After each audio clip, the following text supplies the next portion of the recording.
Barren woman? The mistress laughed. I'm carrying his baby. One DNA test changed everything. Sunday mornings in Beacon Hill had a quiet rhythm to them. The streets still carried the calm that settles over Boston before the afternoon crowds arrive. Old brick buildings lined the sidewalks like they had been standing guard over the city for centuries. A few early pedestrians passed by with coffee cups in their hands, scarves wrapped tight against the cool October air. Inside a small brunch restaurant tucked between two brownstone buildings, soft piano music drifted through the room. It was the kind of place where people spoke in low voices. White tablecloths, polished silverware, waiters who moved carefully between tables so nothing ever felt rushed. Most people came here for peaceful Sunday mornings. Nobody came expecting confrontation, yet at a table near the window, something had just shifted in a way that made the entire room feel slightly colder. Lucy leaned back in her chair with the kind of relaxed confidence that usually comes from winning an argument. Or believing you already have. Her laugh cut through the quiet restaurant. Not loud, but sharp enough to pull attention. Across the table, Kendra sat perfectly still. Her coffee sat untouched in front of her. Steam no longer rose from the cup. Lucy tilted her head, studying her with the faint smile of someone enjoying a private joke. Then she said the sentence that made several nearby conversations stop mid-word. Barren woman. Lucy said with a light shrug. I'm carrying his baby. For a moment the entire room seemed to pause. Forks hovered halfway between plates and mouths. A couple seated 2 tables away glanced up, pretending not to stare. Even the waiter who had been pouring water nearby slowed slightly before continuing on. But the person who mattered most didn't react the way Lucy expected. Kendra didn't raise her voice. She didn't slam her hands on the table. She didn't even blink right away. She simply sat there, quiet, composed. Lucy watched carefully, almost waiting for the explosion, because humiliation usually produces noise, tears, anger, something dramatic, but Kendra gave her none of that. Instead, she lifted her eyes slowly. Calm, steady, and that calmness made Lucy shift slightly in her chair. Just for a second. Not enough for anyone else to notice, but enough. Lucy leaned forward again, her voice dropping into a tone that carried just enough sweetness to sound insulting. You didn't know? She asked, feigning surprise. Kendra still hadn't touched her coffee. Her fingers rested lightly on the table. For a long moment she said nothing. Lucy filled the silence with another small laugh. I guess Jonathan didn't tell you yet. The name hung in the air between them. Jonathan. The man connected to both of them in 2 very different ways. Lucy crossed her legs comfortably. You know, she continued, I actually thought you'd figure it out by now. Still no reaction. Lucy glanced around the restaurant briefly. A few people were clearly pretending to focus on their plates. The attention didn't bother her. If anything, it seemed to entertain her. Her smile widened. I mean, it's pretty obvious why he stayed with you as long as he did. Kendra's gaze remained steady. Lucy tilted her head slightly, studying her again. You were comfortable, she added. Then she tapped her fingers lightly on the table. But men like Jonathan eventually want more. The word barren still hung between them like smoke. It was the kind of word people didn't usually say out loud, not in public, not with strangers nearby. But Lucy had said it easily, like it was nothing more than an observation. Finally, Kendra reached for her cup, not to drink, just to move it slightly to the side. A small motion, slow, controlled. When she spoke, her voice was quiet enough that Lucy had to lean forward to hear it. Are you absolutely sure the baby is Jonathan's? Lucy blinked once. Then she laughed again, this time louder. The sound bounced off the walls of the restaurant, turning several heads. Oh, come on, Lucy said, shaking her head with amusement. That's not a serious question. Kendra didn't respond. Lucy leaned forward, lowering her voice again. The timing lines up perfectly. Her tone carried absolute certainty, as if there was no possible room for doubt. And that confidence gave her the courage to repeat the insult. Lucy gestured toward Kendra's stomach briefly before leaning back again. You couldn't give him a baby. Then she smiled. But I did. At the table behind them, a woman quietly set down her fork. The tension had become impossible to ignore. Lucy didn't seem to care. She took a sip of her mimosa, still watching Kendra like someone waiting for applause after delivering a clever line. But Kendra's expression didn't change. Not even slightly. Instead, she reached into her purse. Lucy noticed the movement immediately. Her eyebrows lifted with curiosity. Kendra placed something on the table between them. A small envelope, plain, sealed. Lucy glanced down at it, then back at Kendra. "What's that?" she asked. Kendra slid the envelope slowly across the table.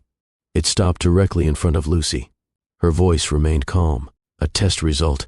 Lucy frowned slightly. "What kind of test?" Kendra held her gaze. "A DNA test." Lucy stared at the envelope for a moment. Then she laughed again. The same confident laugh she had started the conversation with. "You're kidding." Kendra didn't answer. Lucy picked up the envelope. She turned it over in her hands casually. "You really went through all that trouble?" she asked. Kendra remained quiet. Lucy smirked and opened it. She pulled out the document inside. Her eyes moved across the page quickly. The smile stayed on her face at first. Then it faded a little. Her eyebrows pulled together. She looked back down, reading more carefully this time. Across the table, Kendra watched without saying a word. The restaurant had grown quieter. Lucy flipped the page, looked again. Her expression changed slowly. Confusion replacing certainty. The paper trembled slightly in her hand. But the audience does not see what the paper says. Not yet. Kendra stood up from her chair. Lucy looked up suddenly, still stunned. Kendra picked up her purse. Then she spoke one last time, her voice calm, clear. "If you're so sure," she said softly, "you should read the results again." Lucy lowered her eyes back to the document. The smile she arrived with had completely disappeared. Outside the restaurant window, the streets of Boston moved quietly under the pale morning sun. Cars rolled past. Pedestrians crossed the sidewalk. Life continued like normal. But inside that small brunch restaurant in Beacon Hill, something had just shifted in a way none of the onlookers fully understood. And to understand how two women ended up at this table, with a pregnancy claim, a marriage on the line, and a DNA test sitting between them, we have to go back. Back to a cold evening in Boston. Back to the moment a single word changed everything. Infertility. Welcome to Mr. Stevens Stories, where powerful life lessons are shared through unforgettable storytelling. If you're new here, we're truly glad you stopped by. This channel is a place where real-life inspired stories remind us about love, choices, mistakes, second chances, and the unexpected ways life teaches us its hardest lessons. If stories like this speak to you, take a moment to subscribe so you don't miss the next one. And while you're watching, tell us something in the comments. What time is it where you are right now, and where in the world are you watching this story from? It's always amazing to see how far these stories travel. Now, let's go back to the moment when everything started. Back to Boston. Back to the quiet lie that entered a marriage without anyone noticing. Boston had a way of making ordinary moments feel heavier when something important was happening inside your head. Maybe it was the age of the city, the narrow streets, the old brick buildings that looked like they had witnessed 1,000 private struggles long before anyone alive today was born. On a cold October evening, Kendra stood outside a small cafe in Boston's South End with a paper coffee cup in her hands. The cup had already gone cold. She hadn't taken a sip in nearly 10 minutes. People passed by her on the sidewalk. Couples walking dogs. A man jogging with headphones. A group of college students laughing loudly as they crossed the street. Normal life. But Kendra felt disconnected from all of it. Her mind was still sitting in a doctor's office 3 blocks away. The doctor's voice replayed again and again. Not cruel, not harsh, just careful. Careful in the way medical professionals become when they know they're delivering information that will change how someone sees their future. Your chances aren't impossible, the doctor had said gently. But they are unlikely. Unlikely. Such a small word, but the weight of it sat on Kendra's chest like something solid. 32 years old. Healthy. Active. A woman who had spent most of her life planning things carefully. Career steps. Financial stability. A strong relationship. Yet this one part of life refused to follow the plan she had imagined. The word infertility hadn't been spoken as a final verdict, but it had been close enough to feel permanent. Kendra wrapped her fingers tighter around the paper cup. The warmth had long since disappeared. Inside the cafe behind her, people talked over lattes and pastries. A burst of laughter drifted through the door when someone walked in. Life going on like usual. Meanwhile, her thoughts wandered somewhere else entirely. Back to family gatherings, Sunday dinners, her mother's kitchen filled with the smell of roasted chicken and sweet potatoes, a table crowded with cousins, arguments over domino games, music playing from someone's phone speaker, and babies. There were always babies. Someone was always pregnant. Someone was always holding a newborn. Someone always had a stroller parked near the door. And eventually, every gathering reached the same moment. A relative leaning toward her with a playful smile. "Kendra, when you gonna give us one?" They always meant it with love. That was the part that made it harder, because love didn't stop the question from landing heavy.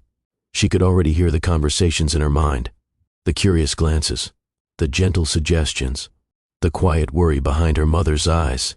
Kendra finally pushed the cafe door open and stepped inside. Warm air wrapped around her immediately.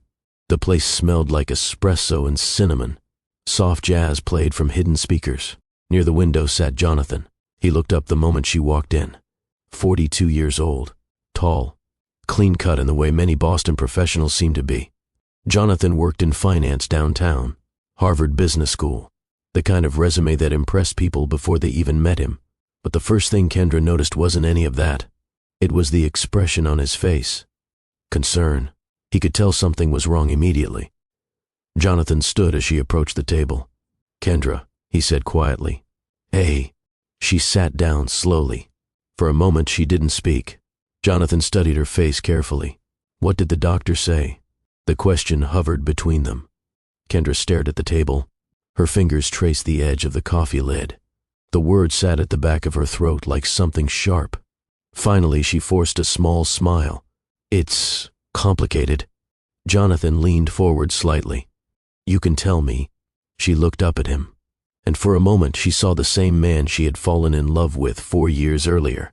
The man who had approached her nervously at a charity fundraiser after she finished speaking about the struggles black entrepreneurs face when trying to secure funding. She remembered the awkward joke he made, the way he admitted halfway through the sentence that it probably wasn't funny, the way she laughed anyway, because something about his honesty felt refreshing. Their lives had looked very different on paper. Kendra grew up in a loud, close-knit black family where everyone showed up for everything. Birthday dinners, graduations, Sunday meals that lasted half the afternoon.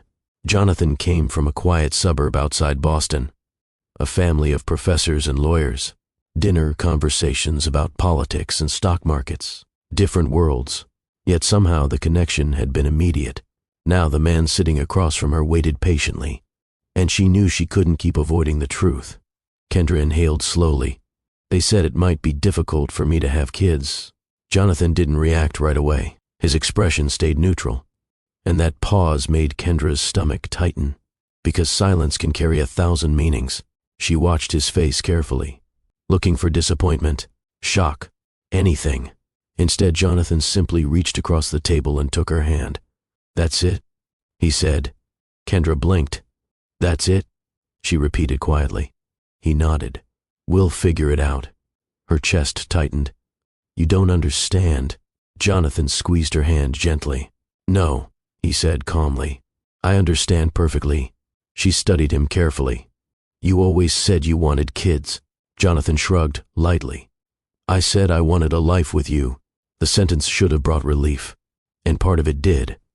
But another part of her remained uneasy, because life had a way of placing pressure on even the strongest promises. Outside the cafe window, people moved along the sidewalk wrapped in coats and scarves, Boston continuing its usual rhythm. Inside the cafe, Jonathan lifted Kendra's hand and kissed her knuckles gently. "We'll figure it out," he repeated. Kendra nodded, but something inside her didn't settle the way she hoped it would. Because sometimes love is simple, but the world surrounding love rarely is. And somewhere else in Boston that same evening, another woman was about to enter their lives without either of them realizing it yet. Across the city, Boston Harbor reflected the fading colors of the evening sky. Lights from the waterfront buildings shimmered on the water as boats rocked gently in their slips. The air smelled faintly of salt and cold autumn wind rolling in from the Atlantic.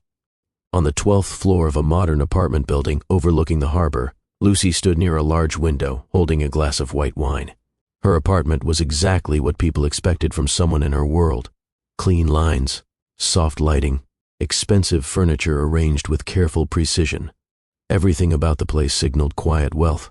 Lucy came from a family that had never known financial struggle. Cape Cod summers, private schools, country clubs where her parents knew every member by name. Her childhood had been built inside circles where influence traveled through last names and donations. By the time Lucy finished college, her path had already been drawn clearly. Public relations, high-end clients, corporate image management. Now at 31, Lucy worked for a prestigious Boston PR firm that handled branding for luxury companies, investment groups, and political figures who needed their reputations polished. She was good at it. Very good, because Lucy understood something many people didn't. Perception was often more powerful than truth, and she knew how to shape perception. She set her wineglass down on the kitchen counter and picked up her phone. Scrolling. Photos. Events. Gala invitations. Her social circle lived online almost as much as it did in real life. A picture caught her attention. Lucy paused. The photo showed a crowded charity ballroom from an event held a few weeks earlier. Someone had tagged several guests in the image. Lucy zoomed in. There he was, Jonathan, tall, standing slightly behind a group of executives near the stage. Lucy studied his face. She remembered that night clearly. She had attended the fundraiser because her firm helped organize the media coverage. The event supported small business grants for entrepreneurs in underserved communities. Lucy hadn't paid much attention to the speeches, at least not at first, until one woman walked onto the stage and immediately commanded the room. Kendra. Lucy remembered the moment well. Kendra spoke with the kind of confidence that didn't ask permission to exist. She talked about the barriers Black entrepreneurs faced when trying to secure funding. She spoke about resilience, community, and the power of economic independence. The audience listened, really listened.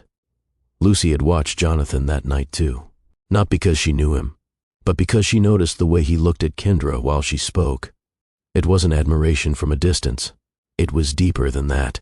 Lucy had seen that look before, the look of a man completely invested in the woman he loved. Later that evening, Lucy noticed Jonathan again near the bar.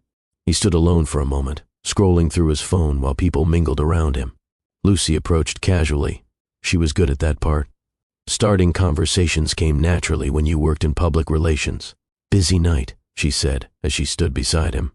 Jonathan looked up and smiled politely. "Seems like it."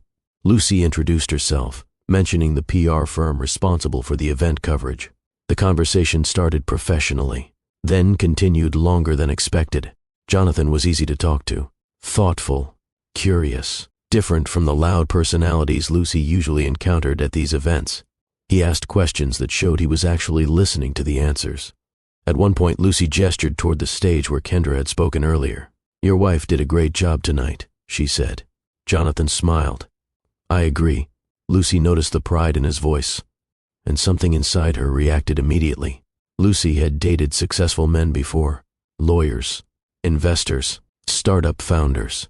But married men carried a particular kind of challenge. They were stable, established, often more emotionally grounded, and sometimes available in ways they didn't admit openly.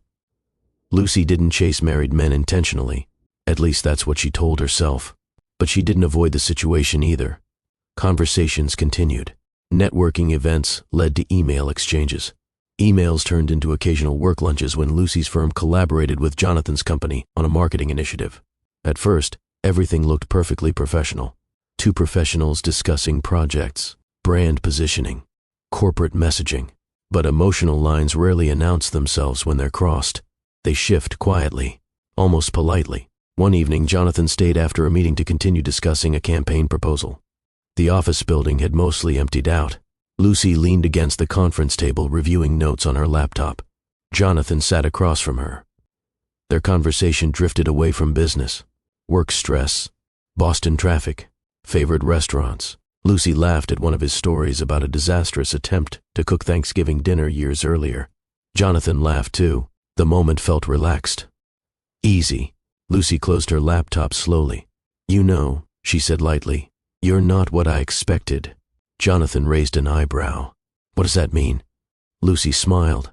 "Most finance guys I meet only talk about markets and golf." Jonathan chuckled. "Disappointing, I know." They sat there for a moment. neither rushing to leave. Lucy studied him carefully. "You seem happy," she said. Jonathan nodded. "I am." Lucy tilted her head slightly. "With your marriage?" Jonathan hesitated, just for a second, but Lucy noticed. That pause told her something. Not a confession. Not yet. Just a small crack in the perfect picture. Lucy leaned back in her chair. "Good," she said softly. Jonathan looked at her again. The silence between them stretched slightly longer than it should have, and in that quiet moment, something subtle changed. No dramatic declaration, no obvious decision, just a shift. A step taken without fully realizing it. Lucy picked up her phone and glanced at the time. "We should probably head out," she said. Jonathan nodded. "Yeah." They walked toward the elevator together. The doors opened. They stepped inside. Lucy pressed the lobby button. As the elevator began moving downward, she spoke again without looking at him. "Same time next week?" she asked casually. Jonathan hesitated, just briefly. Then he nodded. "Sure." The elevator doors opened into the lobby. They walked out into the Boston night. Cold air rushed past as the building doors swung open. Jonathan headed toward the parking garage. Lucy walked in the opposite direction toward the waterfront. Behind them, the glass doors closed quietly. Neither of them said it out loud, but something had started. Something small. Something that felt harmless in the moment. The kind of connection people convince themselves they can control. But life has a way of showing people how quickly those small steps add up. And months later, those quiet choices would lead to a Sunday morning in Beacon Hill. A crowded restaurant, a public accusation, and a DNA test that would shake everything Lucy thought she knew. The first boundary in a relationship rarely breaks loudly. Most of the time, it moves quietly. A message that feels harmless. A conversation that lasts longer than it should. A moment that seems small until weeks later, when someone realizes it wasn't small at all. For Jonathan, the shift started with messages. At first, they were practical, work-related. Lucy's firm had partnered briefly with Jonathan's company on a marketing campaign, and their communication remained within that professional lane. Emails, scheduling updates, draft presentations, normal things. But Lucy had a way of making conversations feel relaxed. She asked questions that didn't always stay on business topics. "How long have you lived in Boston? What made you go into finance? Do you ever take time off, or are you one of those people who lives in the office?" Jonathan answered casually at first. He told himself it was harmless. Colleagues talked about life all the time. That was normal. Still, Lucy's messages began arriving later in the evening. Sometimes close to midnight, Jonathan would be sitting on the couch beside Kendra while she reviewed emails for her nonprofit events. His phone would buzz softly. "Lucy," a quick message about a presentation, or a comment about an article she had just read. Jonathan would glance down, respond quickly, then put the phone away again. Nothing inappropriate. Not technically. Across the room, Kendra often worked late. The nonprofit she worked for supported Black-owned small businesses throughout Boston. Workshops, funding panels, community networking events. Kendra believed deeply in the mission.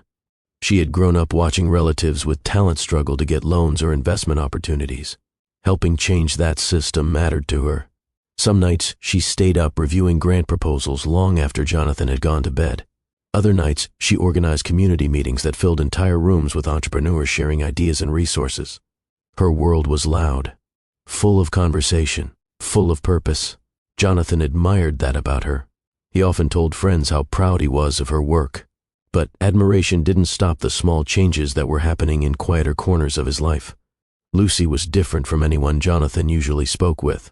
She carried confidence easily, not the loud kind, the calm kind that assumed people would listen when she spoke. During meetings, she leaned back in her chair like she had all the time in the world. She joked easily. She teased him sometimes. "You're too serious," she said once during a lunch meeting. Jonathan smiled. "I work in finance. It's a requirement." Lucy shook her head. "No, it's a habit."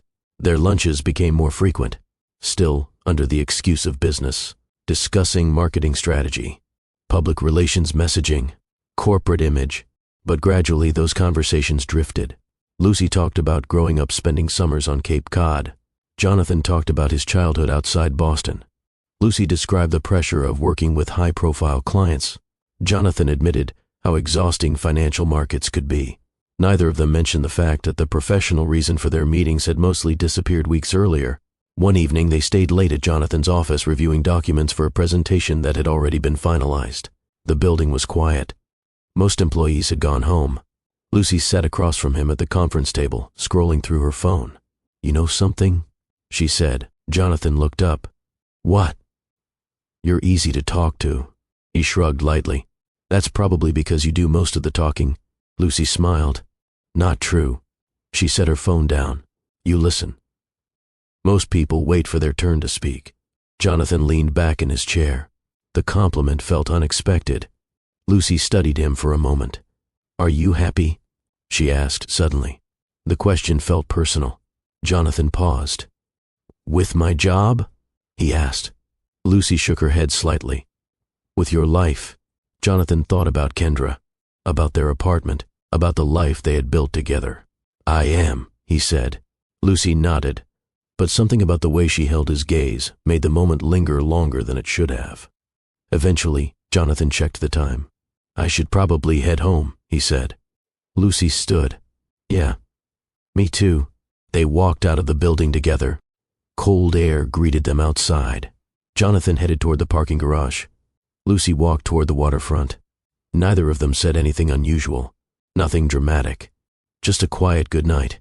But later that evening, Jonathan sat on the couch at home scrolling through his phone while Kendra worked on a proposal across the room. The television played softly in the background. His phone buzzed. "Lucy." He looked down. "Lucy, thanks for tonight. I enjoy our conversations." Jonathan stared at the screen for a moment. A normal message, friendly, nothing inappropriate. Still, he hesitated. Then he typed, "Jonathan, me too." Across the room, Kendra looked up from her laptop. "You want tea?" she asked. Jonathan quickly locked his phone. "Sure." She walked into the kitchen. Jonathan looked back at the phone screen. Lucy was typing again. 3 dots blinking. Then the next message appeared. "Lucy, most people in Boston are boring. You're not." Jonathan smiled slightly. Then he typed something he told himself was harmless. A quick reply. Just conversation. Just friendliness. Nothing more. But late that night, long after Kendra had gone to bed, Jonathan picked up his phone again. He opened their conversation thread. Read the messages one more time. And before he could talk himself out of it, Jonathan sent Lucy another message, one that had nothing to do with work.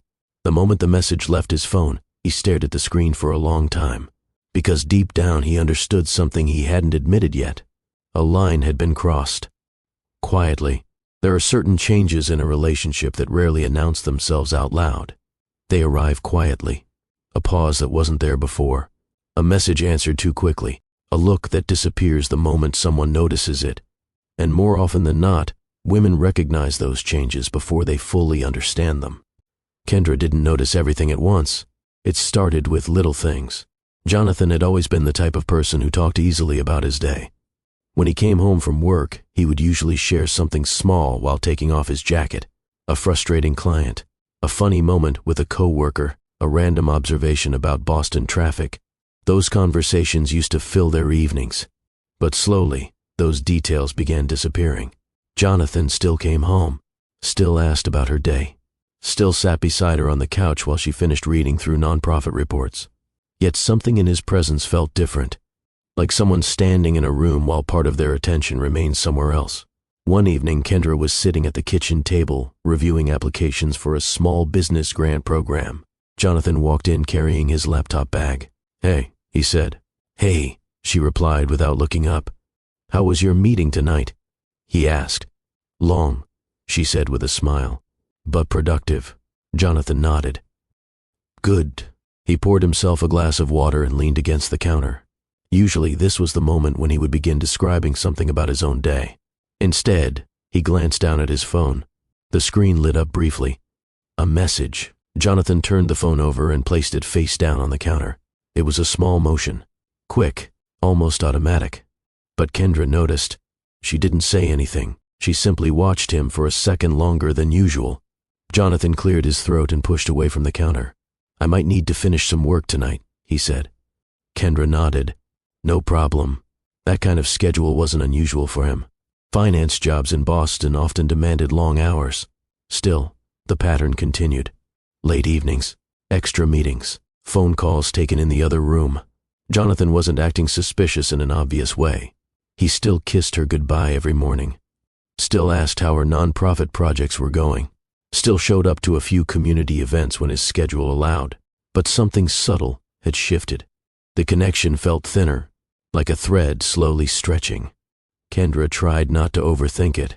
She had always believed relationships required trust, and trust meant resisting the urge to search for problems where none might exist.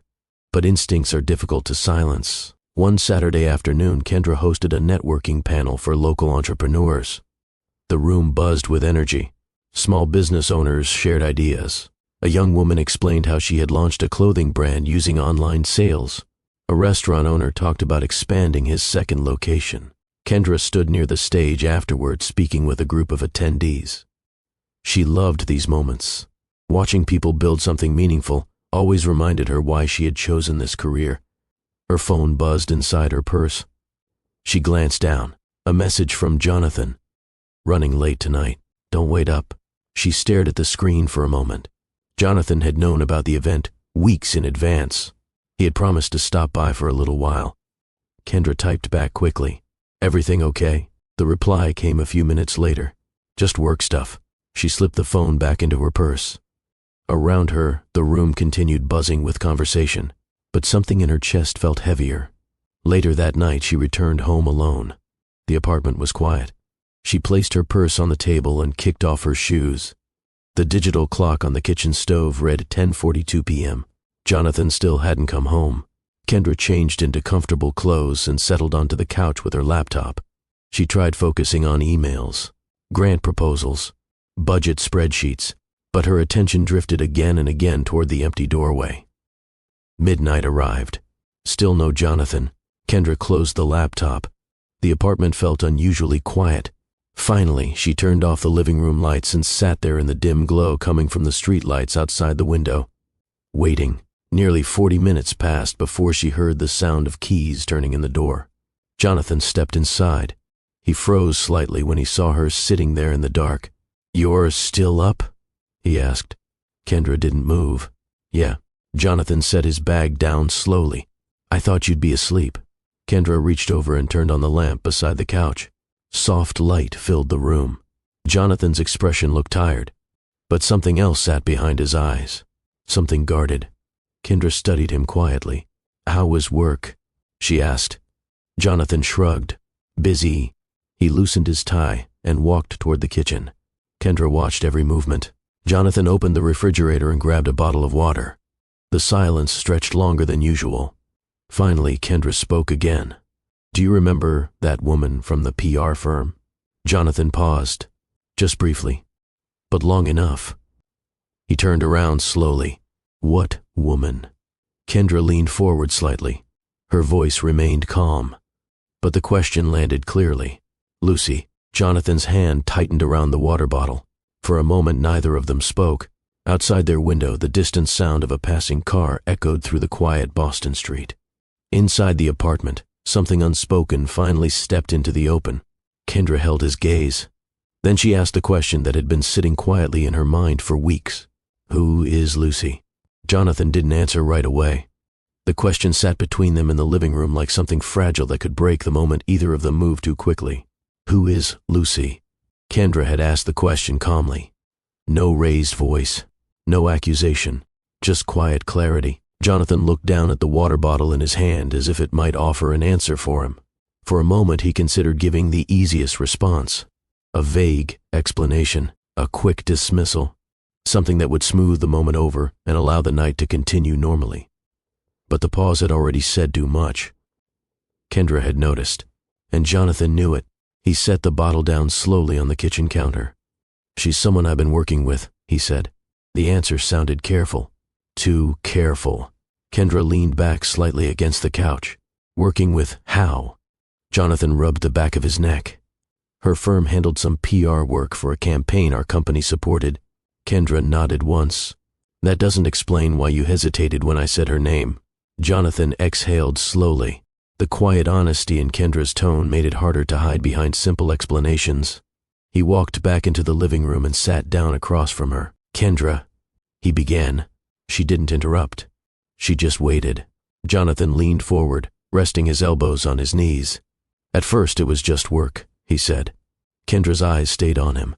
"And now?" she asked. Jonathan hesitated again. That hesitation told the truth before his words did. "We started talking more," he admitted. Kendra's expression didn't change. "What does more mean?" Jonathan searched for language that wouldn't sound worse than the situation already was. "Lunch meetings sometimes," he said. "Conversations. About work." The moment the words left his mouth, he knew they sounded incomplete. Kendra tilted her head slightly. "Jonathan." Her voice remained steady. "That's not the full answer." Jonathan looked down at the floor.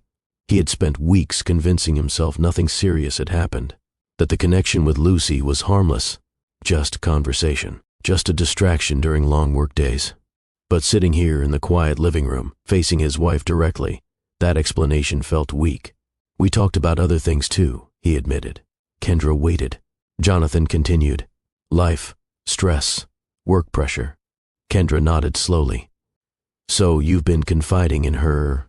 Jonathan swallowed. "Yes." The words sat heavy in the room. For several seconds neither of them spoke. Kendra's eyes drifted toward the window. Streetlights illuminated the sidewalk outside their building. A few late-night pedestrians walked past, bundled in coats. The city continued moving. Inside the apartment, something far more delicate was shifting. Finally, Kendra looked back at him. "Did anything physical happen?" Jonathan answered immediately. "No." The speed of the response carried truth. Kendra believed him, but belief didn't erase the rest. She folded her hands in her lap. "How long has this been going on?" Jonathan hesitated before answering. "A couple of months." Kendra closed her eyes briefly. Not because she was angry, because she was tired. Jonathan noticed the reaction immediately. "I didn't plan for it to happen," he said quickly. "It just developed." Kendra opened her eyes again. "That's usually how these things start." Jonathan nodded. He didn't argue. "I ended it," he added. Kendra studied his face. "When?" "Last week." "What made you end it?" Jonathan answered honestly. "You." Kendra looked away again. The answer should have offered comfort. Instead, it created another question. "If you ended it," she said slowly, "why are you still texting her?" Jonathan blinked. Kendra gestured toward his phone resting on the counter. "You turned it face down earlier," she continued. "That's new." Jonathan had no immediate response. Silence filled the room again. He stood and walked back to the kitchen, picking up the phone. For a moment he stared at the dark screen. Then he turned it over so she could see it clearly from across the room. "No new messages," he said. Kendra didn't move. She simply looked at him. Jonathan understood what she was asking without her needing to say it out loud. "Things got too personal," he said quietly, "and I realized it wasn't fair to you." Kendra nodded once. Another long pause settled between them. Finally, Jonathan asked the question he had been avoiding. "Are you angry?" Kendra thought about it carefully before answering. "No." Jonathan looked surprised. She leaned back into the couch cushions. "I'm disappointed," she said. "That's different." Jonathan sat down again. The weight of her words pressed heavily on his chest. "I'm sorry," he said. Kendra believed that part too. But apologies didn't erase choices. She stared at the ceiling for a moment, then spoke again. "Do you know what bothers me the most?" Jonathan waited. "You didn't tell me," she said. "You let it grow quietly." Jonathan didn't argue, because that part was true. Kendra stood up slowly. "I'm going to bed," she said. Jonathan watched her walk toward the hallway. At the bedroom door, she paused briefly, not turning around. "Jonathan," she said softly. "Yes." "Don't lie to me again." Jonathan nodded, even though she couldn't see him. "I won't." She disappeared into the bedroom. The door closed gently. Jonathan remained sitting alone in the living room. The apartment felt unusually quiet. He picked up his phone again. For a moment, he stared at the message thread with Lucy. Several conversations filled the screen. Jokes, work discussions, late-night exchanges. He hesitated. Then he locked the phone and placed it face down on the table. The conversation with Kendra had ended, but something about the silence in the apartment suggested the situation itself hadn't ended at all. Because when trust cracks once, the sound might be quiet, but the echo lasts much longer. Sunday mornings in Back Bay had their own energy. The neighborhood filled early with people looking for brunch tables, fresh pastries, and strong coffee before the day became busy. Kendra stepped into the cafe just after 11. The place buzzed with quiet conversation. Small groups leaned over wooden tables sharing plates of eggs and toast while servers moved carefully between chairs carrying trays of coffee mugs. Kendra had stopped in after finishing a community panel nearby. The morning event had gone well. Several young entrepreneurs had presented their business ideas, and the energy in the room reminded her why she stayed committed to the nonprofit work she loved. Still, as she stood in line waiting for her order, her thoughts drifted back to the conversation with Jonathan 2 nights earlier. His confession about Lucy had been calm, too calm. He insisted nothing physical had happened. He insisted it was over. Kendra wanted to believe that, but belief didn't erase the quiet feeling in her chest that something unfinished still lingered. Caramel latte for Kendra. The barista's voice pulled her attention back. She stepped forward, took the cup, and turned toward the exit. That was when she heard a voice behind her. "Well, this is interesting." Kendra paused. The tone carried a certain kind of amusement. She turned slowly. Lucy stood near the entrance holding a mimosa in one hand. She looked exactly the way Kendra remembered from the charity event months earlier. Perfectly styled hair, expensive coat, confidence that seemed permanently attached to her posture. Lucy studied her with curiosity. "You're Kendra, right?" The question didn't sound like a guess, more like confirmation.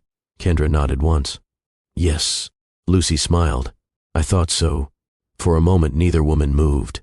The cafe noise continued around them, but the space between them felt strangely focused. Lucy stepped closer. "I've heard a lot about you." Kendra raised an eyebrow slightly. "I'm sure you have." Lucy tilted her head. That wasn't meant as an insult. Kendra held her gaze. "It usually is when people say it that way." Lucy laughed softly. "Direct, confident. I like you already," she said. Kendra didn't return the smile. "What do you want, Lucy?"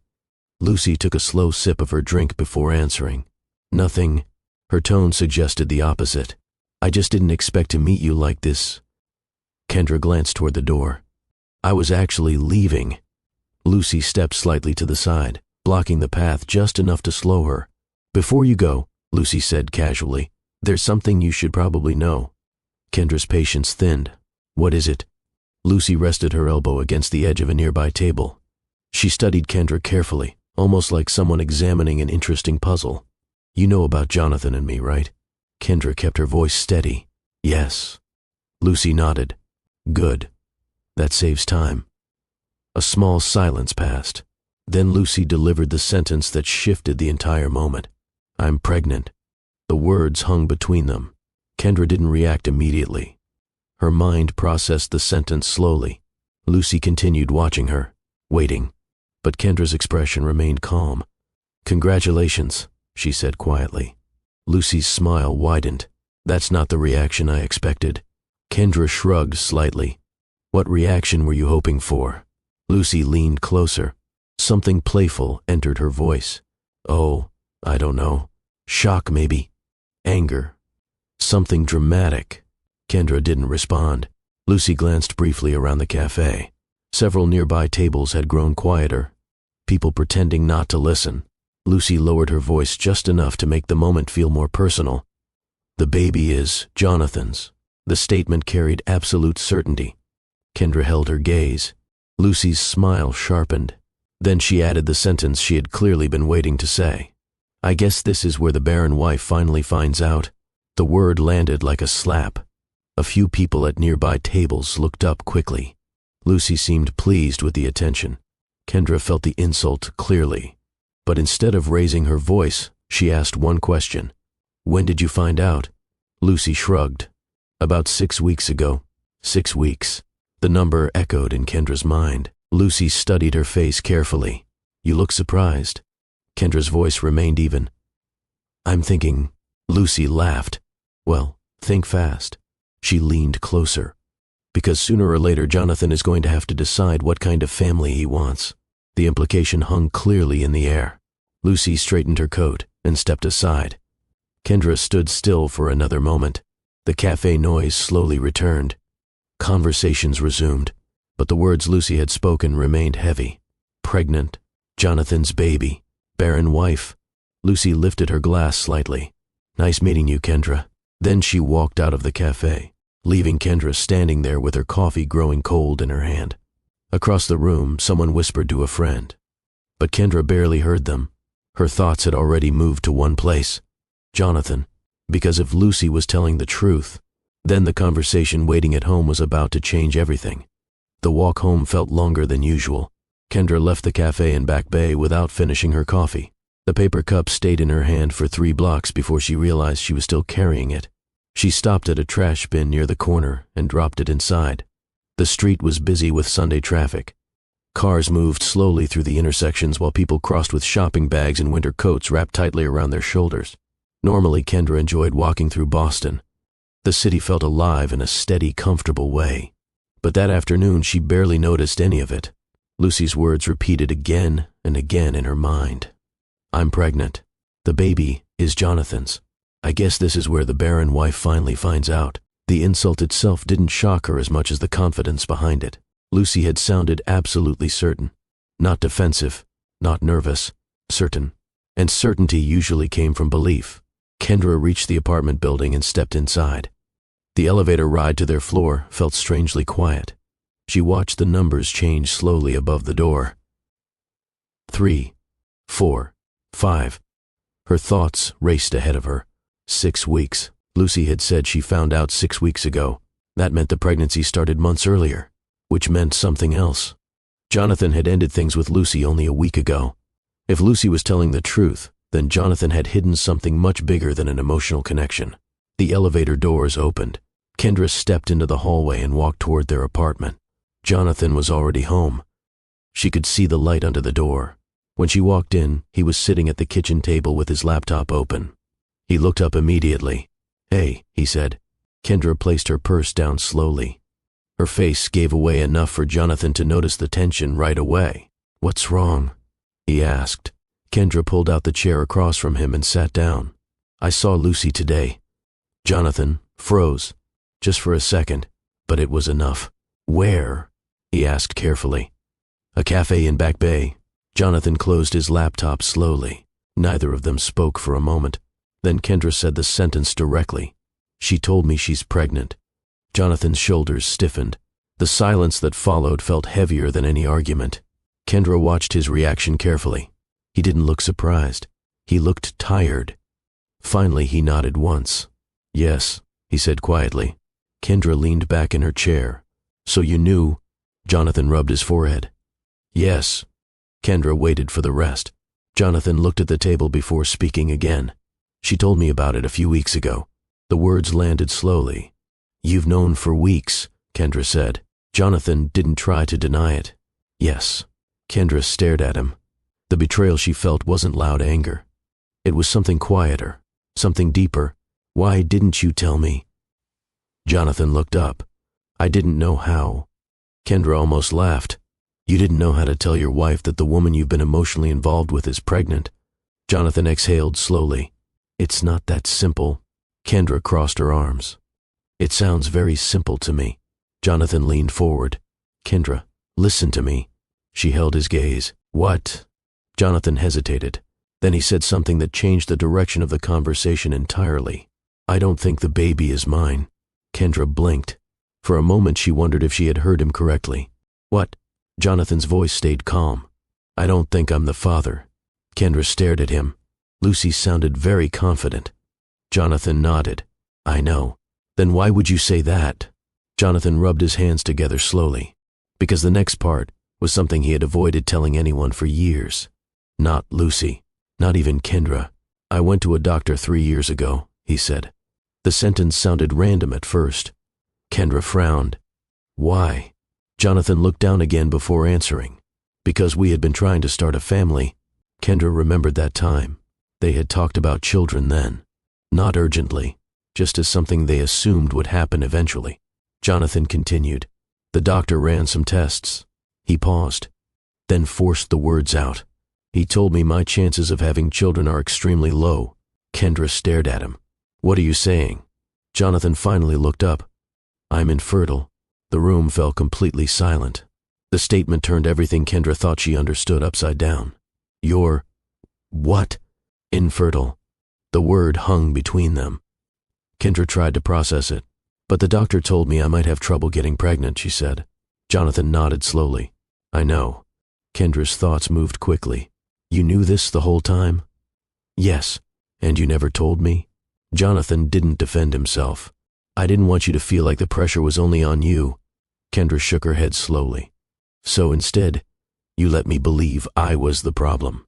Jonathan didn't answer, because that part was true. For months, Kendra had carried the emotional weight of the fertility conversation alone. Now the entire situation felt different. If Jonathan was infertile, then Lucy's pregnancy suddenly made no sense. Kendra leaned forward. Did you tell Lucy this? Jonathan nodded.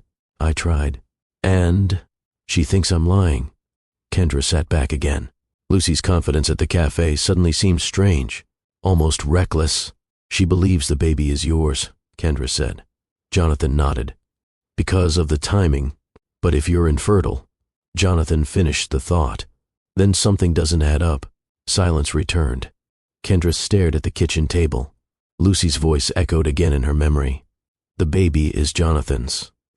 The Barren wife. The arrogance behind those words suddenly looked very different. Finally, Kendra spoke again. Then we need proof. Jonathan nodded slowly. I already suggested a DNA test.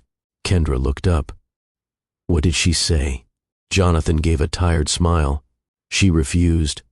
Kendra's eyes narrowed slightly. Of course she did. The situation had shifted completely. Lucy believed she had the upper hand. But if Jonathan's medical history was accurate, then Lucy's story contained a serious flaw. Kendra stood up from the table and walked toward the window. Boston traffic moved steadily outside. Cars passing, people walking, normal life continuing without interruption. Behind her, Jonathan spoke again. So what do we do now? Kendra watched the street quietly. Her voice, when she finally answered, carried a calm determination. We find the truth. Because if Lucy was wrong, then the confidence she showed in that cafe would collapse very quickly. And when that moment arrived, Kendra intended to be ready. For the rest of that evening, the apartment remained quiet. Not the comfortable kind of quiet that settles between two people who feel safe with each other. This quiet carried tension. Kendra stood by the window long after their conversation ended, watching the street below while her thoughts moved carefully through everything she had just learned. Jonathan remained seated at the kitchen table. His laptop stayed closed. Neither of them had the energy to pretend normal life had returned. Lucy's claim had created a new reality, a pregnancy, a public insult, and now a medical truth that complicated the entire situation. Jonathan finally broke the silence. I did try to reason with her, he said. Kendra didn't turn around. When? The day she told me she was pregnant. Kendra folded her arms loosely across her chest. And? Jonathan sighed. She wouldn't listen. Kendra faced him slowly. What exactly did you say? Jonathan leaned back in the chair. I told her what the doctor told me 3 years ago, that my chances of having children are extremely low. Kendra listened carefully. And she believed you? Jonathan shook his head. No. He rubbed his forehead. She thinks I'm trying to escape responsibility. Kendra almost smiled at the irony. Lucy had spoken with such confidence in the cafe, as if the future was already decided, as if Jonathan's child was already growing inside her. But confidence didn't equal truth. Kendra walked back to the table and sat down. What about the timing? She asked. Jonathan shrugged slightly. That's what Lucy keeps pointing to. The timeline fits from her perspective. Kendra leaned back in the chair. But biology doesn't. Jonathan nodded. Exactly. For several seconds, neither of them spoke. Then Jonathan said something that had been sitting quietly in his mind since Lucy first told him about the pregnancy. We should do a DNA test. Kendra studied him. You already suggested that to her? Yes, and she refused. Jonathan nodded again. She got angry when I brought it up. What did she say? Jonathan remembered the conversation clearly. She said I was trying to humiliate her. Kendra shook her head slowly. That's convenient. Jonathan spread his hands. I can't force her to take a test. Kendra leaned forward slightly. No, but you can ask again. Jonathan looked uncertain. You think that will change anything? Kendra thought carefully before answering. Probably not. Jonathan sighed. Then what's the point? Kendra tapped her fingers lightly against the table. Lucy's behavior earlier in the cafe played back in her mind.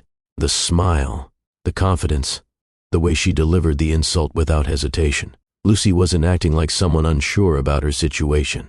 She was acting like someone who believed the story already belonged to her, which meant Lucy was relying on something stronger than facts. She was relying on perception. Kendra spoke slowly. She thinks the narrative is already settled. Jonathan frowned. What do you mean? She believes people will assume the baby is yours. Jonathan thought about it.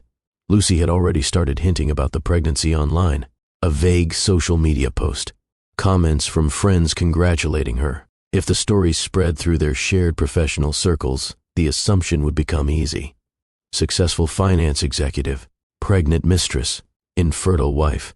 People would draw their own conclusions quickly. Kendra sat back. Lucy had played this situation as if the outcome was already guaranteed. But Lucy had made one mistake. She assumed no one would challenge her version of events. Jonathan watched Kendra carefully. You're thinking about something, he said. Kendra nodded. Yes. What? Kendra rested her elbows on the table. We don't argue with Lucy. Jonathan looked confused. What do you mean? We don't fight her version of the story. Jonathan blinked. Then what do we do? Kendra's voice remained calm. We let her talk. Jonathan studied her expression. And then, Kendra's eyes sharpened slightly. Then we ask for proof. Jonathan considered the idea. Lucy had refused the DNA test when he asked privately, but public pressure worked differently. If Lucy continued telling people Jonathan was the father, eventually someone would demand confirmation. And once the test existed, the truth would become impossible to hide. Jonathan leaned forward. You really think she'll agree to that? Kendra gave a small shrug. She might not have a choice. Jonathan's expression tightened. This could turn ugly. Kendra didn't deny it. It already is. Jonathan stared at the table. I hate that you're in the middle of this. Kendra shook her head. No. She looked at him directly. You put me in the middle of this. Jonathan accepted the correction without argument. Another long silence followed. Finally, Jonathan asked the question that mattered most. What if the baby really is mine? Kendra held his gaze. Then we deal with that reality. Jonathan nodded slowly. The honesty in her response left no room for denial. Kendra stood up and walked toward the kitchen sink, pouring herself a glass of water. Behind her, Jonathan remained seated, watching her. You're handling this better than I expected, he admitted. Kendra took a sip before answering. I'm not handling it. Jonathan frowned. What do you mean? She turned back toward him. I'm waiting. Jonathan looked puzzled. For what? Kendra set the glass down gently on the counter. For the truth to show itself. Lucy had spoken with absolute confidence in that cafe. But confidence without evidence had a weakness. Eventually someone would ask for proof, and when that moment arrived, Lucy would have to choose. Either reveal the truth, or continue defending a story that might collapse the moment it was tested. Kendra walked back toward the living room. Before leaving the kitchen, she paused beside the table. Jonathan looked up at her. What happens if she keeps telling people you're the father? He asked. Kendra answered without hesitation. Then she'll have to prove it. Jonathan watched her for another moment. Then, Kendra delivered the sentence that quietly closed the chapter on Lucy's certainty. If Lucy wants to tell the world. Kendra paused briefly, then finished the thought. She can prove it. The next 2 weeks moved slowly for Kendra. Not because time actually slowed. Boston continued its usual rhythm. Commuter trains filled every morning. Coffee shops stayed busy. Entrepreneurs kept sending applications to the nonprofit program Kendra helped run. From the outside, her life looked completely normal. But inside her thoughts, a quiet calculation had begun. She said nothing publicly about Lucy. Nothing about the pregnancy. Nothing about the insult in the Back Bay Cafe. Silence became her strategy, and silence confused people. Lucy, however, chose the opposite approach. Confidence became louder with each passing day. One Monday morning, Lucy posted a photo online. A small pair of baby shoes resting on a white table. The caption underneath read, "Life has a funny way of surprising you." The comments started appearing immediately. "Congratulations," heart emojis, curious questions. Lucy replied selectively, sometimes vague, sometimes playful, but always careful not to say too much directly. Still, the message traveled quickly through Boston's professional circles. People who knew Lucy knew Jonathan. People who knew Jonathan knew Kendra.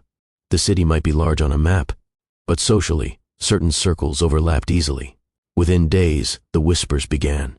Quiet conversations at networking events, speculation between colleagues. No one asked Kendra directly, but several people looked at her with a strange mixture of curiosity and sympathy. Kendra noticed. She simply continued doing her work. One evening, she hosted another small business workshop in Roxbury. The room was full of local entrepreneurs sharing their ideas. A man described plans to expand his barbershop into a second location. A woman explained how she had turned her catering service into a full restaurant. The energy in the room reminded Kendra why she loved this work. Helping people build something real always mattered more than gossip. Still, she noticed something else. Several attendees approached her after the event with gentle smiles, supportive looks, the kind people offer when they believe someone is going through a difficult time. Kendra thanked them politely and continued packing up materials. She refused to give gossip any oxygen. Across town, Lucy leaned fully into the attention. At a small gathering with friends one evening, Lucy held a glass of sparkling water while people congratulated her. "You must be excited," someone said. Lucy smiled. "I am." Another voice asked the question everyone was thinking. "Does Jonathan know?"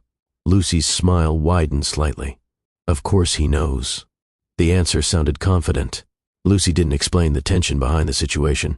She didn't mention the argument Jonathan had started about the DNA test. Instead, she allowed people to draw their own conclusions. Those conclusions traveled faster than facts. Meanwhile, Jonathan spent those same 2 weeks dealing with a different kind of pressure. He knew Lucy's story was spreading. He also knew the truth hadn't been confirmed yet. Every day that passed made the situation more complicated. One evening, he sat in a quiet medical office reviewing paperwork. The doctor across the desk spoke calmly. "The test you're requesting is possible," the doctor explained. Jonathan nodded. "I need confirmation." The doctor studied the file again. "These results will be definitive." "That's exactly what I want," Jonathan replied. He had already repeated his fertility tests earlier that week. The results came back unchanged. Extremely low probability of fathering a child. Now the final step remained. Proof. Scientific confirmation that could not be argued away. Jonathan signed the paperwork. When he left the office later that night, the cold Boston air felt sharper than usual. His phone buzzed in his pocket. A message from Lucy. "Lucy, people keep asking when we're telling the full story." Jonathan stared at the screen. The confidence in her message frustrated him. She still believed the narrative belonged to her. He didn't respond. Across town, Kendra sat quietly at the kitchen table, reviewing nonprofit grant applications. Jonathan entered the apartment shortly afterward. He placed his coat on the chair and looked at her. "The test process has started," he said. Kendra nodded once. "Good." Jonathan studied her expression. "You're still very calm about all of this." Kendra set the papers down. "Because the truth doesn't need panic." Jonathan sat across from her. "What if Lucy keeps talking?" Kendra picked up her pen again. "Let her." Jonathan frowned slightly. "That doesn't bother you?" Kendra looked up. "It would bother me if I didn't know the truth was coming." Jonathan sat quietly for a moment. The tension in the room wasn't loud, but it was building. Because every day Lucy continued celebrating a victory she believed was already hers. And every day Kendra waited patiently for the moment that victory would collapse. The waiting game had begun. 3 days passed after Jonathan confirmed the testing process had begun. During that time, Lucy continued moving through Boston with the confidence of someone who believed the story had already been decided. She attended networking dinners. She showed up at a small charity gala one evening, wearing a tailored cream coat that made the early curve of her pregnancy just noticeable enough to spark quiet conversation. People congratulated her again. Lucy accepted every compliment with an easy smile. She had grown used to attention her entire life. Now the attention felt even more satisfying, because this time she believed she had won something important. A child, a future, and perhaps even the quiet validation that came from proving she could take something another woman couldn't keep. Lucy told herself that Kendra had probably accepted reality by now. After their encounter in the Back Bay Cafe, Lucy assumed the story had reached its natural ending. Kendra would step aside eventually. That was how these situations usually worked. Lucy believed that with complete certainty, which was why the message she received that Thursday afternoon surprised her. Her phone buzzed while she sat in her apartment overlooking Boston Harbor. She glanced down. A message from Kendra. Lucy raised an eyebrow slightly before opening it. The message was short, direct. Kendra, I'd like to meet, just the two of us. Sunday brunch. Lucy read it twice, then leaned back against the couch. For several seconds, she said nothing. Then she smiled. The request felt exactly like what she expected. Closure. Surrender. Perhaps even a quiet plea for dignity. Lucy imagined Kendra asking for reassurance, or asking Lucy to be careful about how the situation became public. Lucy set the phone down on the coffee table and walked toward the kitchen. The harbor outside shimmered under the late afternoon sunlight. Lucy poured herself a glass of water, then picked up the phone again. She typed her response slowly. Lucy, sure. Where? The reply came only a minute later. Kendra, Beacon Hill. Sunday, 11 m.m. Lucy's smile widened. Beacon Hill, an elegant location, quiet, public enough to feel civilized. Lucy imagined the scene already. Kendra sitting across the table trying to maintain composure. Lucy offering polite sympathy, perhaps even explaining how complicated life could become. Lucy sent a final message. Lucy, see you Sunday. The conversation ended there. Lucy placed the phone down again and looked out the window. For the first time since the pregnancy announcement, she wondered briefly what Kendra might actually say, but the thought didn't last long. Lucy believed the outcome was obvious. Across town, Kendra sat at the dining table finishing her own message. Jonathan stood near the kitchen counter watching her. You invited her? He asked. Kendra nodded. Yes. Jonathan frowned slightly. She agreed. Yes. Jonathan walked closer to the table. What exactly are you planning to say? Kendra folded her hands calmly. That depends on how the conversation goes. Jonathan pulled out a chair and sat down. I'm not sure this is a good idea. Kendra met his eyes. Why not? Jonathan hesitated. Because Lucy thinks she's right. Kendra nodded. That's exactly why this conversation needs to happen. Jonathan studied her carefully. Her calmness unsettled him slightly. You're very confident about this, he said. Kendra shrugged lightly. I'm confident in facts. Jonathan leaned back in the chair. You know Lucy isn't the kind of person who backs down easily. Kendra allowed herself a small smile. That's fine. Jonathan waited. Kendra continued. People who rely on confidence instead of truth usually learn an important lesson eventually. Jonathan sighed quietly. I just don't want this turning into something ugly. Kendra looked at him for a long moment before answering. Jonathan, it already is. He didn't argue with that, because Lucy had made sure the situation became public long before anyone else wanted it to. Jonathan rested his arms on the table. What if she refuses to cooperate again? Kendra stood up and carried her empty glass to the sink. She might, and then... Kendra turned back toward him. Then she'll have to keep defending a story that doesn't make sense. Jonathan nodded slowly. The logic was simple, but the emotional consequences could be unpredictable. Sunday arrived quietly. Beacon Hill looked exactly the way Lucy expected when she stepped out of the car that morning. Clean sidewalks, historic brownstones, small restaurants where people gathered for relaxed brunch conversations. Lucy adjusted her coat and checked the time. 10:55 a.m. She was 5 minutes early. Perfect. Lucy walked toward the restaurant entrance with steady confidence. Inside, the space felt calm and polished. Soft music played. Several tables were already filled with couples and small groups enjoying late morning meals. Lucy scanned the room. She spotted Kendra immediately. Kendra sat near the window with a cup of coffee resting untouched in front of her. Her posture was relaxed, calm. Lucy paused for a moment. Something about that calmness felt unexpected. She had imagined Kendra looking tense or nervous. Instead, Kendra looked composed. Lucy walked toward the table. Well, she said lightly as she pulled out the chair across from Kendra.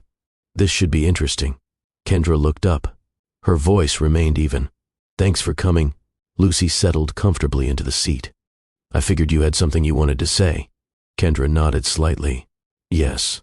Lucy crossed her legs and leaned back in the chair. She studied Kendra carefully. Still no visible anger. No emotional outburst. Just quiet focus. Lucy tilted her head. "So," she said, with a faint smile. "Let's hear it." Kendra reached for her coffee cup, but didn't drink from it. Instead, she placed it gently back on the table. Then she looked directly at Lucy and asked one simple question. "Are you absolutely certain the baby is Jonathan's?" Lucy laughed immediately. The sound carried through the restaurant. "Oh," she said, "is that where this conversation is going?" Kendra didn't respond. Lucy leaned forward slightly. Her voice carried the same confidence she had shown in the cafe days earlier. "Very certain." Then she added something with clear amusement. "I guess this is the part where the barren wife finally tries to understand reality." Kendra remained calm, and that calmness made Lucy feel even more certain she had already won. Lucy had no idea that the next few minutes were about to change everything she believed. Lucy's laughter lingered in the air for a moment. Several people at nearby tables glanced over briefly before returning to their conversations. Lucy leaned back in her chair with relaxed confidence, clearly enjoying the moment. Across from her, Kendra remained completely still. No raised voice, no visible anger, just steady attention. Lucy tilted her head slightly. "You're being very calm about all of this," she said. Kendra folded her hands on the table. "Should I be reacting differently?" Lucy smiled. "Well, most people would." Kendra considered the statement for a moment before responding. "Most people don't assume things without evidence." Lucy laughed again.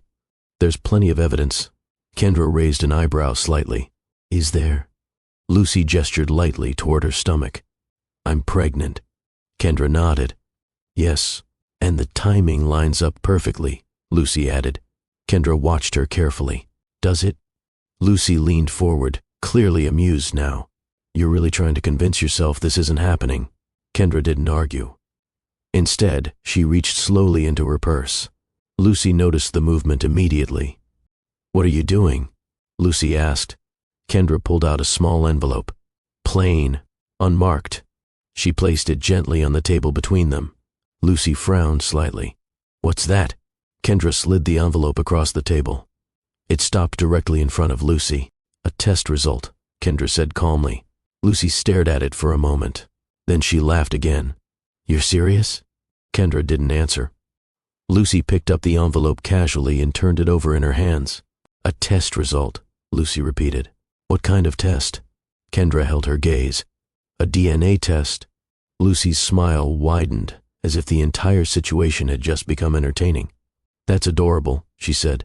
Kendra remained silent. Lucy shook her head and slipped a finger under the envelope flap.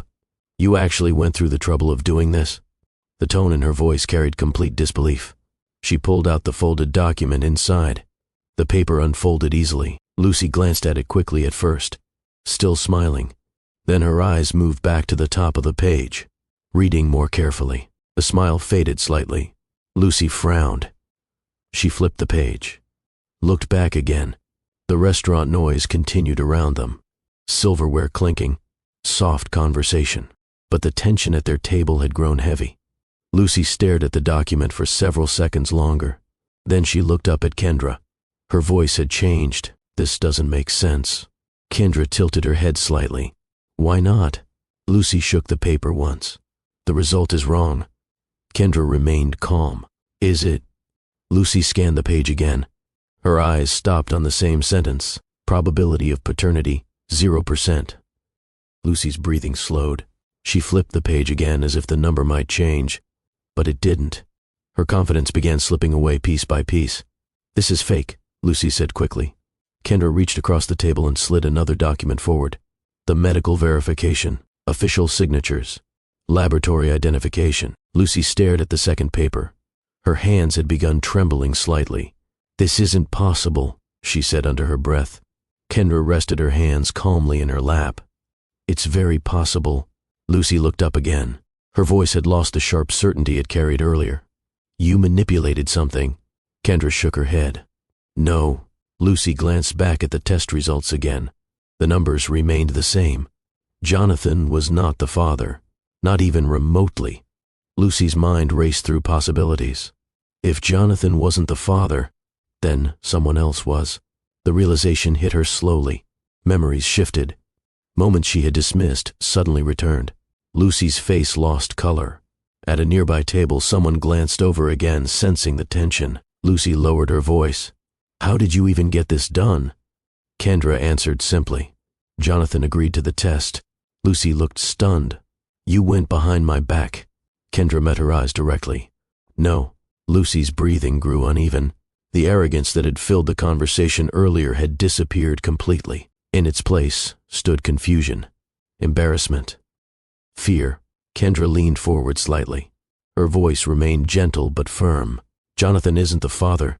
Lucy stared at the document again. The number still refused to change. 0%. Every assumption she had made over the past weeks collapsed at once. The story she had been telling people, the confidence she carried into this restaurant, the insult she had thrown at Kendra in the cafe days earlier. All of it suddenly looked reckless. Lucy placed the papers back on the table slowly. For the first time since the conversation began, she didn't know what to say. Kendra stood up. She picked up her purse calmly. Lucy looked up at her, still stunned. Kendra paused for a moment before leaving. Then she spoke quietly. "You should probably figure out who the real father is." Lucy's lips parted slightly, but no words came out.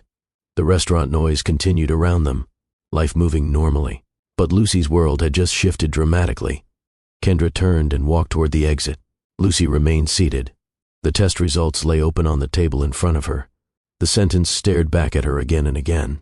Probability of paternity, 0%. The certainty she had built her story around was gone, and the humiliation she once tried to place on Kendra had now returned to her instead. Outside the restaurant, Kendra stepped onto the Beacon Hill sidewalk. Cold air brushed against her face. For the first time in weeks, the weight in her chest felt lighter. But the story wasn't finished yet, because the truth had just exposed one lie, and another unexpected truth was still waiting to be discovered. Lucy remained seated in the restaurant long after Kendra walked out. The brunch crowd continued talking around her. Waiters moved between tables. Coffee cups clinked softly against saucers. But Lucy barely heard any of it. The 2 pages on the table in front of her had become the center of her world. She read the same sentence again. Probability of paternity, 0%. Lucy blinked slowly. Her mind refused to accept the numbers. For weeks she had been certain about one thing. Jonathan was the father. That certainty had fueled every conversation she had, every confident remark, every smug smile. Now the foundation of that belief had collapsed. Lucy picked up the paper again as if the words might change if she stared long enough. But they didn't. Jonathan was not the father. Her breathing became shallow, which meant something she hadn't allowed herself to consider before. Someone else was. Her mind moved backward quickly through the last few months. Conversations, late nights, moments she had dismissed as insignificant. Then one memory surfaced clearly. A weekend trip earlier that year. A mistake she had brushed aside afterward. At the time she had convinced herself it meant nothing. Now that memory returned with uncomfortable clarity. Lucy lowered the paper slowly. For the first time since the pregnancy announcement, doubt replaced confidence. The story she had told people suddenly felt fragile. She glanced around the restaurant. Nobody was openly watching her, but Lucy suddenly felt exposed anyway. Because if Jonathan wasn't the father, then the narrative she had shared with everyone was wrong. And Boston's professional circles were small, very small. Lucy folded the documents carefully and placed them back into the envelope. Her hands trembled slightly. A waiter approached the table politely. "Would you like anything else?" Lucy shook her head quickly. "No." She stood up and left the restaurant without finishing the drink she had ordered earlier. Outside, the Beacon Hill sidewalk felt colder than before. Lucy walked quickly toward her car. Her thoughts moved in uncomfortable directions. Who else might realize the situation had changed? What would people say if the truth became public? Lucy had built her life carefully around reputation. Image mattered in her profession. Public relations meant shaping narratives, controlling perception, but now her own narrative had slipped out of her control. Across town, Kendra returned to the apartment feeling a quiet calm she hadn't felt in weeks. Jonathan was sitting in the living room when she entered. He stood immediately. "Well?" he asked. Kendra removed her coat slowly. She read the results. Jonathan watched her carefully. What did she say? At first she said it was impossible. Jonathan nodded. That sounds like Lucy. Kendra placed her purse on the table. But eventually she understood. Jonathan exhaled slowly. The tension he had carried for weeks eased slightly. "So, it's over," he said. Kendra didn't answer immediately. Jonathan noticed. "What?" he asked. Kendra sat down across from him. This situation with Lucy might be over. Jonathan waited. "But we still have our own problem." Jonathan lowered his eyes, because he knew exactly what she meant. His mistake hadn't disappeared simply because Lucy's story collapsed. "You're right," he said quietly. Kendra leaned back in the chair.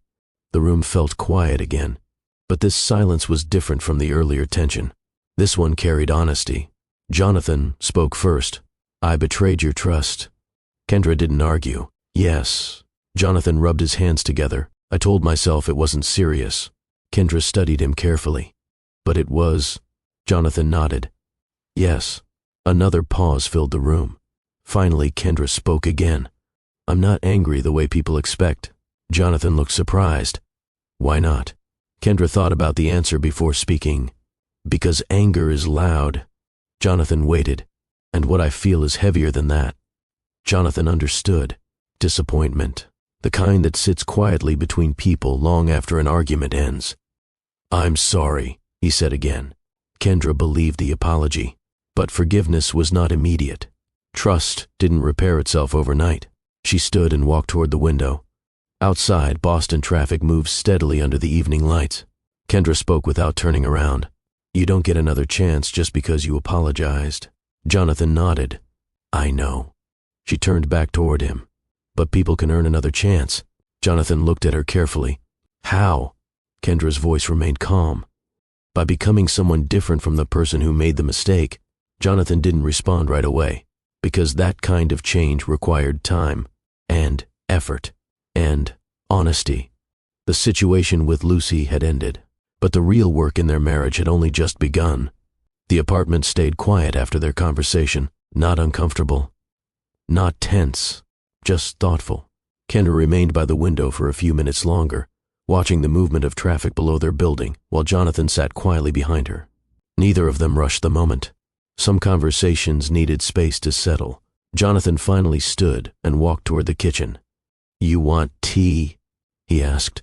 Kendra turned slightly. "Sure." Jonathan filled the kettle and placed it on the stove. The small sounds of normal routine returned to the apartment.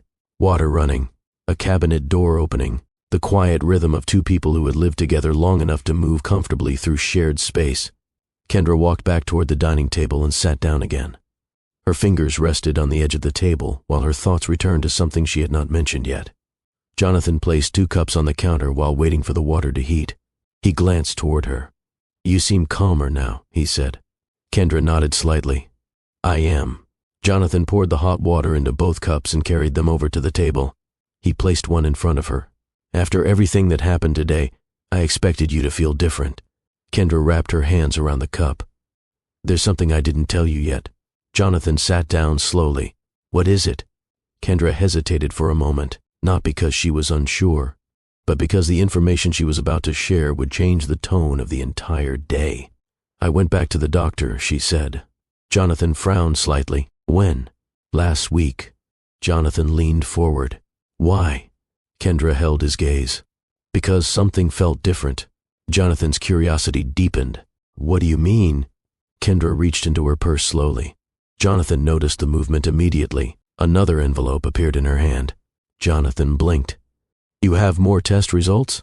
Kendra nodded. "Yes." Jonathan's stomach tightened slightly. After everything that had already happened with Lucy, the sight of another medical envelope felt strangely significant. "What did the doctor say?" he asked. Kendra slid the envelope across the table toward him. "Read it." Jonathan picked it up carefully. For a moment, he hesitated before opening it. The room felt very quiet again. He unfolded the paper slowly and began reading. His eyes moved across the page, then stopped. He blinked once, then read the line again just to make sure he hadn't misunderstood it. Finally, he looked up. His voice came out almost as a whisper. "You're pregnant?" Kendra nodded slowly. "Yes." Jonathan stared at her. Shock and disbelief moved across his face at the same time. "But how?" Kendra smiled softly. "That was my reaction too." Jonathan looked back at the paper again. The medical confirmation was clear. Pregnancy test results, doctor's verification, everything official. Jonathan lowered the paper slowly. "But the doctor said you might not be able to have kids." Kendra nodded. "He said it would be difficult." Jonathan sat back in his chair. "This is unbelievable." Kendra folded her hands calmly. "I went back for another appointment because I wasn't feeling normal." Jonathan's eyes moved from the paper back to her. "And they confirmed it?" "Yes." Jonathan's thoughts moved quickly now. "But wait." He hesitated before finishing the sentence. "My condition." Kendra nodded. "I asked the doctor about that too." Jonathan leaned forward again. "What did they say?" Kendra spoke carefully. "They explained that your condition makes having children extremely unlikely." Jonathan nodded slowly. "That's what I was told." Kendra continued. "But not impossible." Jonathan stared at her. The possibility hung quietly in the air between them. "Meaning what?" he asked. Kendra smiled slightly. "Meaning sometimes life doesn't follow the percentages." Jonathan looked down at the paper again. The words remained the same. Kendra was pregnant. A long silence followed. Then Jonathan laughed softly, not because anything was funny, but because sometimes life produced moments so unexpected that laughter became the only response. "I spent weeks believing my life was falling apart," he said. "And now this." Kendra lifted her teacup slowly. "Life can surprise people." Jonathan studied her face. "Are you happy?" Kendra considered the question honestly. "Yes." Jonathan nodded. "So am I." But the moment carried more weight than simple happiness, because both of them understood the deeper meaning behind it. For months, Kendra had believed she might never become a mother. Jonathan had believed he might never become a father. Now those assumptions had changed. Jonathan placed the paper back on the table. "I don't deserve this kind of second chance," he said quietly. Kendra met his eyes. "Maybe not." Jonathan nodded. "But I want to earn it." Kendra held his gaze for several seconds. Then she spoke gently. "That's going to take time." Jonathan didn't hesitate. "I know." Kendra picked up the envelope again and placed it back in her purse. The apartment felt different now. The tension that had filled the space for weeks had begun to loosen, not disappear completely, but shift. Outside the window, Boston traffic continued moving through the evening. The city didn't know the story that had just unfolded inside this apartment. But for Kendra and Jonathan, the future suddenly looked very different from the one they had imagined only days earlier. Winter settled over Boston slowly that year. The first snow arrived late one evening in January, covering the sidewalks and rooftops in quiet white layers that made the entire city feel softer for a while. Cars moved slower through the streets, and people wrapped themselves in heavier coats as the cold months continued. Inside Kendra and Jonathan's apartment, life began shifting in ways neither of them had expected. The pregnancy changed the rhythm of their days. Doctor appointments filled the calendar. Jonathan started leaving work earlier, whenever he could. He insisted on attending every checkup. At first, Kendra found his determination almost surprising, but she didn't stop him. Trust, once damaged, wasn't repaired by promises. It returned through consistent actions. Jonathan understood that. Every appointment became a small step toward rebuilding something that had been shaken. One afternoon, they sat together in the doctor's office watching the small black and white monitor during an ultrasound. The technician moved the device slowly across Kendra's stomach. A faint rhythmic sound filled the room. Jonathan looked confused. "What is that?" The technician smiled. "That's the heartbeat." Jonathan's eyes widened slightly. The steady sound echoed through the quiet room. For a moment he didn't speak. Then he looked at Kendra. "That's our baby?" Kendra smiled softly. "Yes." Jonathan leaned closer to the monitor as if the tiny image might suddenly become clearer. The experience felt surreal. Months earlier he had believed fatherhood might never happen for him. Now the sound of a heartbeat filled the room. The technician printed a small image and handed it to them. Jonathan stared at the picture carefully. It looked like a blur of shapes to him, but somehow it meant everything. As winter moved toward its final weeks, the city began preparing for spring. Snow melted slowly along the sidewalks. Restaurants placed outdoor tables back onto the streets. Boston felt alive again. Meanwhile, Lucy quietly disappeared from their lives. Her social media posts stopped. She withdrew from several networking events she usually attended.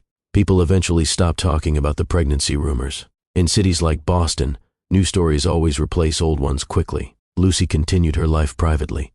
Kendra never spoke about her again. The focus of her world had shifted entirely. By early April, the air carried the first hints of spring warmth. Trees along the sidewalks began showing small green buds. One morning, Kendra stood near the window watching people walk through the park across the street. Jonathan walked up beside her. "You ready?" he asked. Kendra looked at him with a small smile. "I think so." A few hours later, they arrived at the hospital. Labor took longer than either of them expected. Hours passed slowly. Jonathan stayed beside Kendra the entire time, holding her hand, encouraging her, doing everything he could to support her through the exhausting process. Finally, late that evening, the doctor spoke the words they had been waiting to hear. "Congratulations." A few minutes later, a nurse placed a tiny newborn in Kendra's arms. Their daughter. Kendra stared down at the small face wrapped in a hospital blanket. The baby opened her eyes briefly before drifting back into sleep. Jonathan stood beside the bed, speechless. Tears filled his eyes without warning. He had imagined this moment many times before, but the reality of it felt stronger than anything he had pictured. "Can I hold her?" he asked softly. Kendra nodded. The nurse carefully placed the baby into Jonathan's arms. Jonathan looked down at his daughter with quiet amazement. Her tiny fingers curled slightly around the edge of the blanket. For a long moment he didn't say anything. Finally he whispered one sentence. "I'm going to spend the rest of my life trying to deserve this." Kendra watched him carefully. She saw the sincerity in his expression. Not the nervous man who once convinced himself an emotional affair wasn't serious, but someone who had faced the consequences of his choices and learned something important from them. Life had given him a chance to grow, and he intended to take it seriously. Outside the hospital window, Boston moved quietly through the night. Streetlights reflected on the pavement. Cars passed slowly along the road. Inside the room, Kendra leaned back against the pillow holding her daughter again. She thought about everything that had happened over the past year. The fertility diagnosis, Lucy's confidence, the humiliation in the cafe, the envelope that changed everything. Life had tested her in ways she hadn't expected, but those tests had also revealed something valuable. Truth has a quiet strength. It doesn't need loud arguments or dramatic declarations. It simply waits until the moment arrives when facts speak clearly. Lucy had confidence, but confidence without truth is fragile. Real strength comes from patience, from allowing reality to reveal itself at the right time. Kendra looked down at her daughter and smiled softly. Sometimes the people who are told they are broken discover something unexpected. Life has its own plans, and those plans often arrive in ways no one can predict. Jonathan sat beside the bed, watching both of them with quiet gratitude. The future in front of them would not be perfect. No life ever was, but they had something stronger now. Honesty, growth, and a reminder that even difficult chapters can lead to beautiful endings, because sometimes the people who are told they cannot have something are the very ones life surprises the most. Before you go, take a moment to think about the lesson in this story. Sometimes the loudest person in the room isn't the one telling the truth, and sometimes the people who are told they are broken are the very ones life chooses to surprise. If this story meant something to you, take a second to like the video so more people can discover it. And tell me in the comments, what would you have done if you were Kendra? Would you have walked away? Or stayed and rebuilt the relationship? Your thoughts might help someone else watching this who is going through a similar situation. If you enjoy real-life stories that teach powerful lessons about love, choices, and second chances, make sure you subscribe to Mr. Steven's Stories so you never miss the next one. And if this story touched you in any way, share it with someone who might need to hear it today.